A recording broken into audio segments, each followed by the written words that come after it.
ऊपर ही भूत बला हो। एक गांव में कुछ लोगों को पता है कि सीसी हम पे रात है। एक गांव में खेत बिक गो, मोहन श्याम खेत बिकने के बाद पैसा आ जावे तो वहां की बैयरें मांगने लगी पैसा, उन्हें शॉपिंग करनी थी जाकी की तरह। तो वह गांव में भूत खेलने लगे। अब भूत खेलने लगे तो मतलब कोई ना कोई बहाना तो चाहिए। मेरी बात नहीं मानता, ये मेरी बात नहीं मानता, ये मेरी बात नहीं मानता, क्या नहीं मानता है। तो ऐसे सब मामला गड़बड़ होगा। तो हम पहुंच गए ऐसी तुक पे। तो कुछ ऐसे लोगों को पता हो तो गुरुजी के पास कुछ जड़ी है, जय जड़ी हती। तो गुरुजी ने झाड़ फूक कर दो, भरने पाली तुम भूत उतार दो। तो हमने हाउ चलो।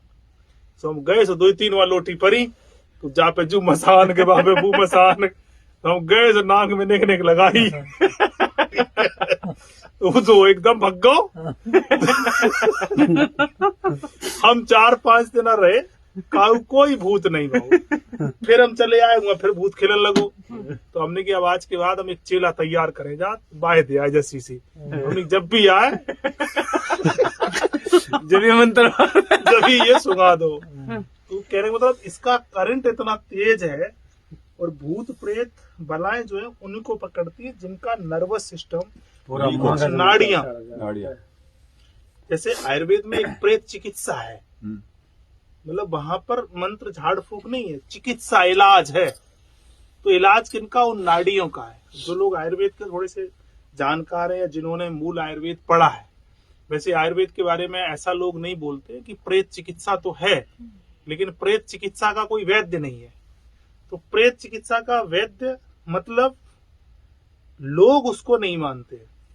लोग उसी को मानते हैं जैसे एक हवन कुंड बनाओ, धूना हो, फिर झाड़ फूक हो, फिर काली काली जय काली माँ काली अब फूक जाग। मतलब ये भगत अच्छा है, जबकि उसमें एक आयुर्वेद में चिकित्सा है। चिकित्सा मतलब औषधियां हैं। औषधि मतलब तुम्हारा नर्वस सिस्टम कहीं ना कहीं नस नाड़ी, सीधी सी भाषा में, डॉक्टरी भाषा को छोड़ो, वो आपका कहीं ना कहीं वीक है। वहां से आपके ब्रेन तक वो सप्लाई नहीं जा रही है।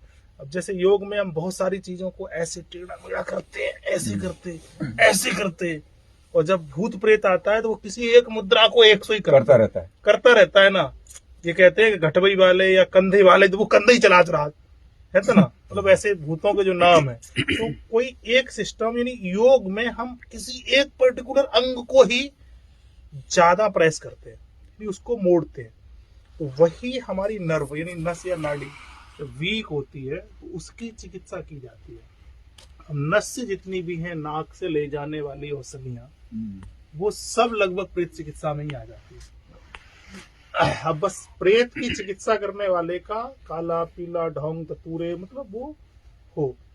और प्रेत चिकित्सा किसको, यानी प्रेत किस पर है? आप सोचिएगा, जैसे कि हमारे देश में अनपढ़ लोग कहते थे ना कि झाड़ फूक अनपढ़ों का काम, ऐसे ही कहते थे ना, अनपढ़ों का, गंवार लोगों का, जिन्हें ज्ञान ही नहीं है।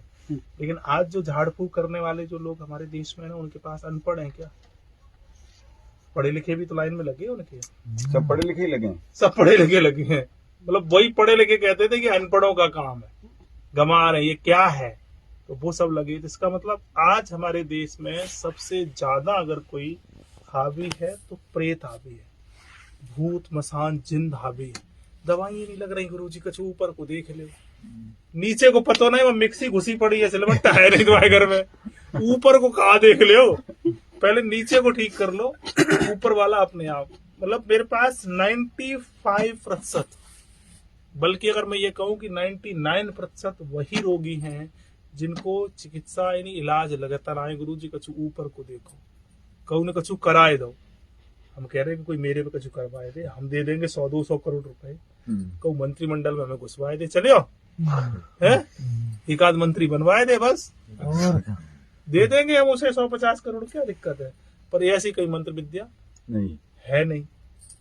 और हमारे यहाँ कहावत है ना कि जब तक आप स्वयं से अपनी परिस्थिति को नहीं संभालोगे, यानी जिंदगी के रास्ते खुद बनाने पड़ते हैं, जब तक आप खुद से अपना इलाज नहीं करोगे तब तक कोई दूसरा आपकी मदद नहीं करेगा। इसलिए हम यहाँ पर चिकित्सालय जैसा कोई सिस्टम डेवलप नहीं कर रहे।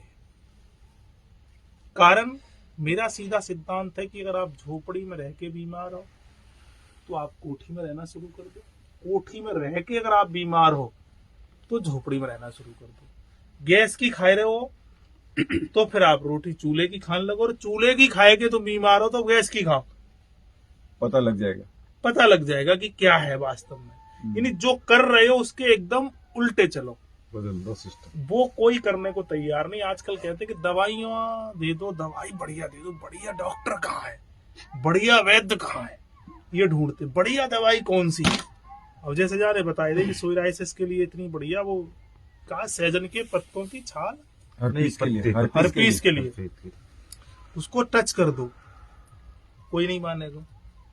और जो ही बोला कि सोमवार के दिन और 3 बजे आइयो और ऐसे बैठ जाए, ऐसी आराम हम हर्पीस को इलाज करें, ऐसे बाहर के जब उसका यकीन करेंगे पूरब की तरफ मुंह करके बैठिए और फिर वह ऐसे मारे ऐसे, फिर देखो सब लोग मानेंगे। एक अगरबत्ती लगा ले साइड में। एक अगरबत्ती लगा मतलब उसका काम जो है ना वो झाड़ा, मतलब उसका झाड़ा लगाना है हमें सहजन का।